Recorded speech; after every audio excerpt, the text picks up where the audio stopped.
তাহলে এই যুদ্ধগুলোকে জয় করতে হবে। কেমন করে জয় করবে? সদ্গুরুর চরণাশ্রয়, আগম নিগমী পথে ন্যাস যোগে ভজনের ঘরে গিয়ে ভজন নন্দিনী হতে হবে। ভজন নন্দিনী হয়ে এই হৃদয়ে শতকমলে যে শতদল আছে, পদ্ম, পরমব্রহ্মের যে পদ্মটা আছে, সেই পদ্মটাকে জাগরিত করতে হবে। তাহলে দেখুন মা, ভগবান বললেন, শ্রীকৃষ্ণ যখন দাঁড়িয়ে আছেন রথের উপরে, এইদিকে কৃষ্ণর সম্মুখে দাঁড়িয়ে আছে কে? অর্জুন। অর্জুন বলছে, সদা কৃষ্ণ, তুমি যে আমাকে যুদ্ধ করতে বলছো, আমি চেয়ে দেখলাম আমার সবাই আত্মীয়। তাহলে আত্মীয় হয়ে কি করে আত্মীয় প্রাণ নেব? হরি বল বাবা। ভগবান কৃষ্ণ বলছে, আত্মীয় কাকে বলে জানো? আমার আত্মীয় কাদের বলে গো? আত্মীয় কাদের বলে? আপনাদের সব আত্মীয় আছে তো? আছে? আত্মীয় কাদের বলে? যাদের সঙ্গে রক্তের সম্পর্ক থাকে, আমরা তাদেরকে আত্মীয় বলি। মামা, আপনার সঙ্গে আমাদের আত্মীয় আছে? আছে বলুন তো, সত্যি করে বলুন, আছে? নাই? চিন্তাই করে গেল। আছে। আত্মীয় কাদের বলে? রক্তের সম্পর্ক থাকলেই যে আত্মীয় হয় না। আত্মার সঙ্গে যে আত্মার মিল থাকে সেই হলো আত্মীয়। তাহলে আত্মার সঙ্গে আত্মার মিল কার আছে? আমাদের আত্মার সঙ্গে একমাত্র কিন্তু গোবিন্দর মিলটা ভালো আছে বাবা, তিনি আমাদের পরমাত্মীয়। তাই ভগবান কৃষ্ণ বললেন যে তাহলে চেয়ে দেখো আমার পানে। কি দেখালেন? বিশ্বরূপ। বিশ্বরূপ দর্শন করে চমকে গেলেন অর্জুন। দেখলো তোমাতে আমাতে ভেদে নাহি কোয়ার, স্থাবর জঙ্গমলতা গুলময়াদি মিলিত হইয়াই আছে। কাদেরকে মারবো? যাদেরকে মারবো বলে ভেবেছিলাম, তারা তো আগে থেকে তোমার দেহে মিলিত হয়ে আছে। আমি যুদ্ধ করব। ভগবান বলছে, শোনো অর্জুন, বাজার থেকে একটা নতুন বস্ত্র আমরা কিনে নিয়ে আসি, পরিধান করি। পড়তে পড়তে সেটা একদিন পুরাতন হয়ে যায়, ছিঁড়ে যায়। আমরা তখন কি করি? সেটা রাস্তা করে ফেলে দিই। তদ্রূপ আমি প্রত্যেকটা জীবকে একটা করে দেহরূপী বস্ত্র পরিধান করতে দিয়েছি।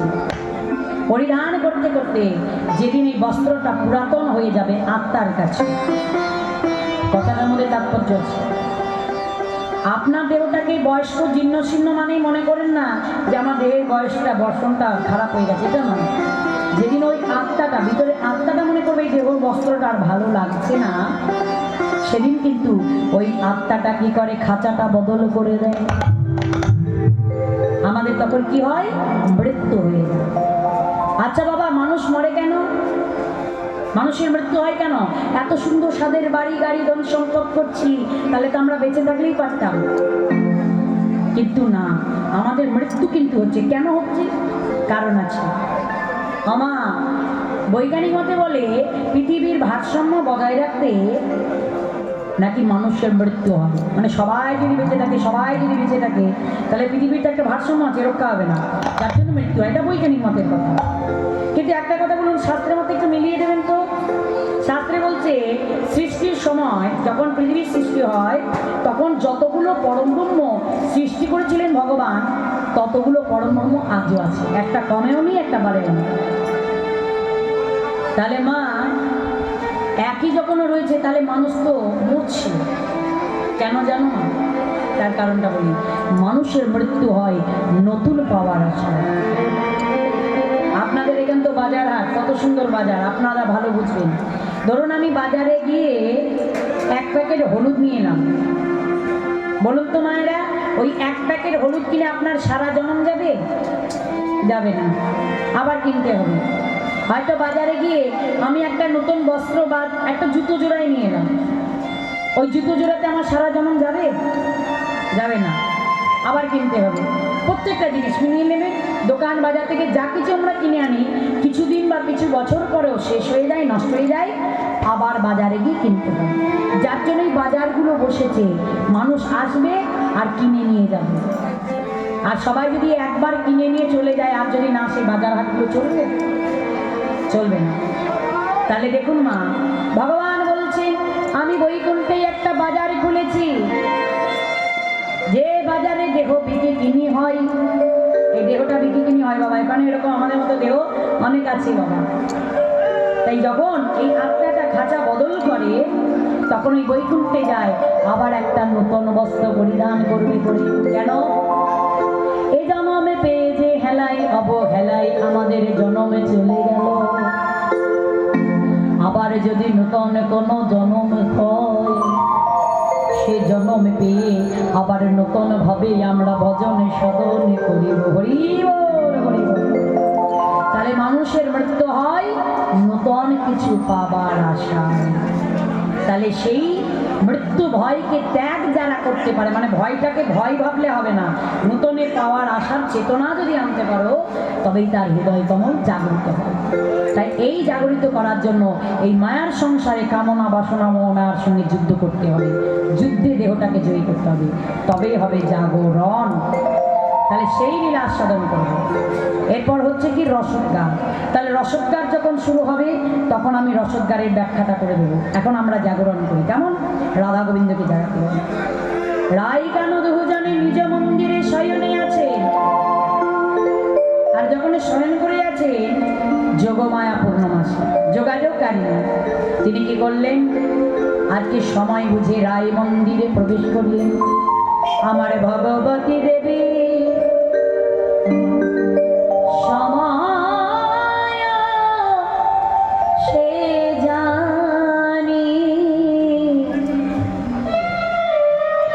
রাই গো মন্দিরে করল বয়ানি। ভগবতী দেবী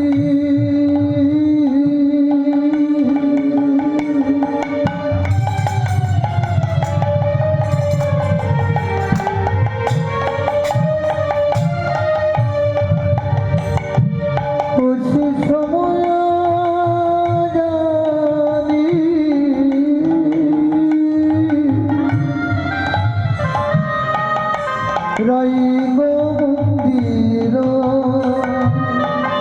করল পয়নে। আমার সময় বুঝে গমন করিল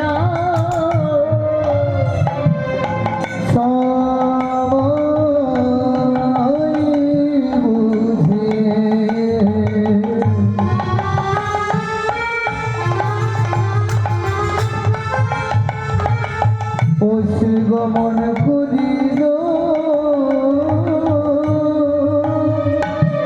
আমার যোগমায়া।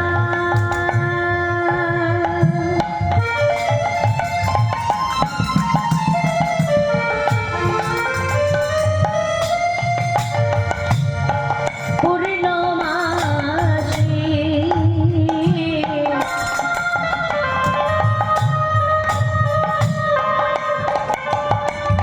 আমার সময় বুঝে গমন করিল যোগমায়া মায়া।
মন্দিরে সময় বুঝে প্রবেশ করলো। সময়টা কখন, তাই না মা?